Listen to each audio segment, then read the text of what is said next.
This portion of the project is about the impact of China on Vietnam and Japan.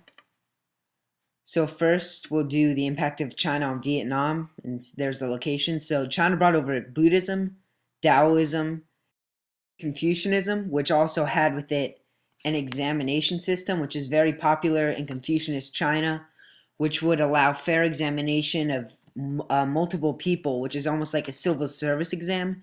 And this is attributed with China's great success according to Europe. And along with Confucianism, they also adopted artistic and literary styles, such as Chinese texts, which became very popular. And that was not the only thing of China to become popular, as Chinese fashions and hairstyles became mandatory by the Chinese leaders. And because Vietnam was being held by force, you can expect there to be conflicts. And Trung Trach and her sister Trung Nai led a revolution that eventually drove out the Chinese. But elements of Chinese culture stayed with the Vietnamese, such as the Mandate of Heaven and the Son of Heaven ruling using the Mandate of Heaven, which basically says heaven has given him a right to rule as long as he rules with benevolence. Some things, however, remain solely Vietnamese, such as the Vietnamese language seen here, and also cockfights remained an integral part of Vietnamese culture, as did chewing betel nuts, which are seen here. Also, despite the Chinese influence, the Vietnamese had pretty equal gender roles, which was contrasting to strict Confucianism, which was popular in Vietnam because Chinese culture was shared with the Vietnamese. So overall, China took over parts of Vietnam with force, which forced a lot of cultural changes on Vietnam, and they adopted some of those cultural changes readily. But once China left, they kept a sense of their old culture and were able to keep some things distinctly Vietnamese. So now we'll go from China to Japan and we'll see how Chinese culture affected Japanese culture. So Japan merged from dozens of small clans to a unified nation using Chinese principles.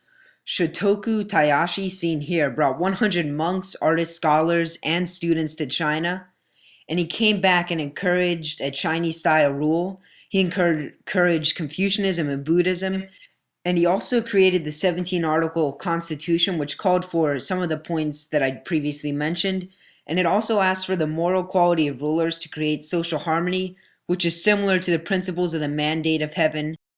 So Shotoku Tayashi had a very large effect on Japan besides that.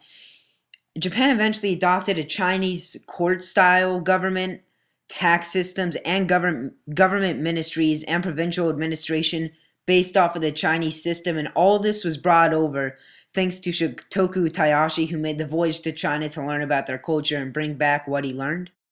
China's impact on Japanese culture is very evident when you look at the city of Nara, which is pictured here, which is based off of the Chinese capital at the time, Chang'an, and the city right here, which is Hainan, which is also modeled off of the capital city, Chang'an. And these are two pretty big cities in Japan. So it can be seen that the Japanese embrace the Chinese culture because they're modeling two of their own cities off of the Chinese capital, Chang'an.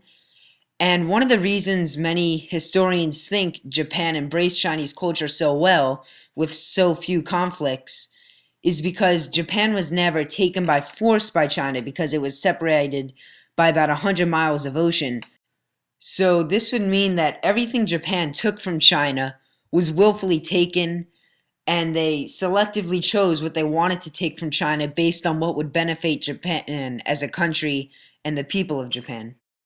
Also, Chinese Buddhism took hold in the education system, first for the elite, then for the more broad public, and seen here is the Japanese Buddhist temple, and Buddhism was obviously brought over by the Chinese.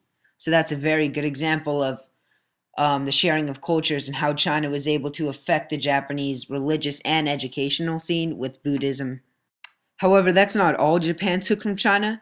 They also borrowed Chinese art styles, architectural styles, education techniques, medicines, and views of the afterlife, as well as attitudes of suffering and the impermanence of life. And as in Vietnam, the Chinese writing style took popularity in Japan. And because Japan could selectively choose what they wanted to borrow from the Chinese culture, they eventually stopped and created a hybrid culture, some independent Japanese culture and some independent Chinese culture. One way The Japanese culture differed from China and became independent was the samurai, and one samurai is seen here. So as politics became decentralized and the Chinese influence left, local authorities developed the samurai for protection. And the samurai show how the Japanese honored physical power, which is a direct disagreement with how China emphasized and honored intellect, showing how Japan had picked their own path in a way. And the Bushido is the way of the warrior, which became a very important theme in Japanese culture. And the samurai were able to develop their own fighting techniques and weapons, and seen here is the classic samurai's curved sword. And although Chinese Buddhism took hold in Japan, the native religion Kami or Shinto never was abandoned. However, Buddhism and Shinto were compatible with each other, as Shinto mainly said to respect sacred spirits. Shinto also believed that everyone was part of a clan, and the imperial clan was descended from the sun goddess, who is a very important figure in Shinto, and that is what is depicted here in this picture. And the writing style in Japan, which is depicted here, is based off of the Chinese writing style, but it has unique phonetic symbols. Another difference was in Japan, women had differing gender roles than that of China. So women in Japan were seen as more valued members of Japanese society than they were in Chinese society, and they were even valued writers, which would not happen in China, especially under Orthodox Confucianism, where women would be seen as more homemakers rather than intellectuals or valued members of society. So women were valued writers, as I said, which is, again, evidence of differing gender roles.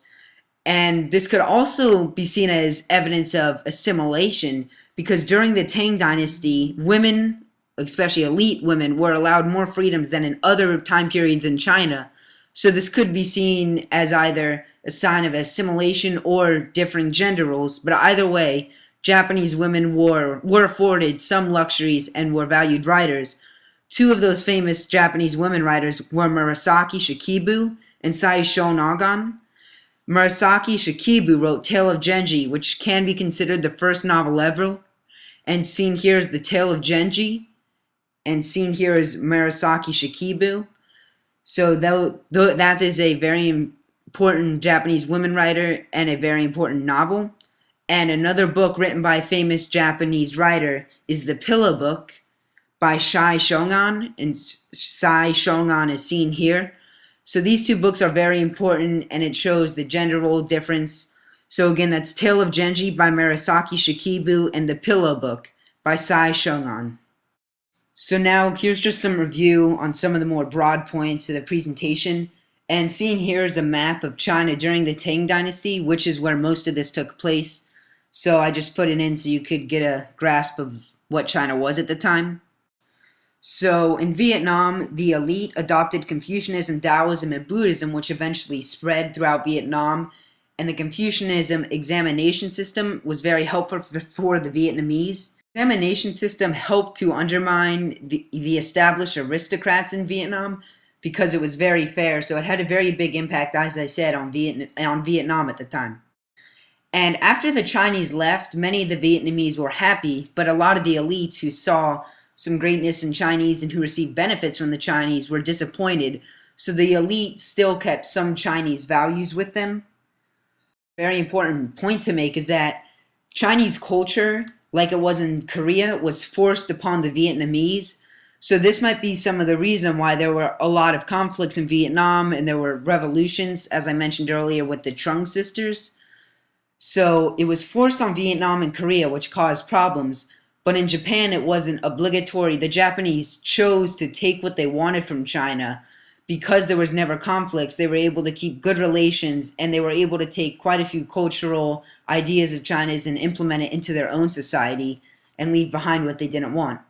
Also, as I said previously in the presentation, the Japanese saw honor in athletic and physical ability with the samurai, and the Chinese saw honor in intellectual ability and intellect. So that's a very big difference there. And also, of course, as I mentioned previously as well, the gender roles and how women were more valued in Japanese culture than Chinese culture. And the two books written by two very famous Japanese writers, The Tale of Genji by Murasaki Shikibu and The Pillow Book by Sei Shongan.